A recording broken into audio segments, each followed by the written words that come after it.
ওই লালু বলতো সব থেকে পুরনো পশু কোনটি? কেন ডাইনোসর? তুই ভুল বলছিস, সব থেকে পুরনো হলো জেব্রা। তা কেমন করে হবে? দেখিসনি জেব্রা ব্ল্যাক এন্ড হোয়াইট? যে সব ছেলেরা ট্রেনের বাথরুমে মায়া ছেলের নাম্বার লেখা রাখো, তোমার ক্ষেত্রে লজ্জা করা উচিত গো। বিষ খায়া মরে যাওয়া উচিত। আমি মেলাইবার ট্রাই করেছি, একবারও লাগেনি। সব নাম্বার ভুল। Excuse me. জি ভাইয়া বলেন। আপনার গাল দুটো না খুব সুন্দর। তাই নাকি? Thank you. ইস, যদি আমি আপনার মোবাইল হতাম তাহলে সারাদিন আপনার গালের সাথে লেগে থাকতাম। আমিও বাসায় গিয়ে মোবাইলের পিছনে চার্জার ঢুকাইতাম। ওই মোটরে শুন। হ্যাঁ গো, কি বলছো? তোকে একটা প্রশ্ন করব। হ্যাঁ করো। বলতো সব থেকে বেশি বৃষ্টি কোথায় পড়ে? এটাও জানো না? মাটির ওপরে।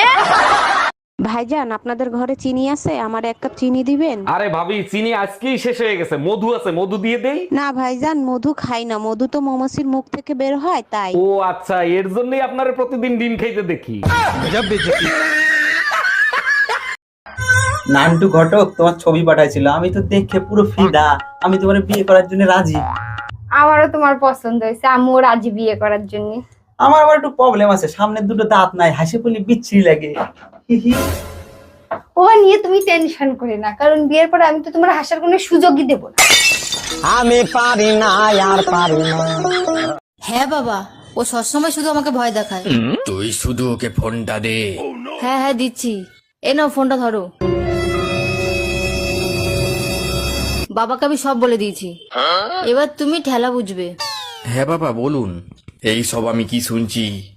তুমি নাকি সব সময় মেয়েকে ভয় দেখাও, এটা কি ঠিক? না না, আসলে বাবা।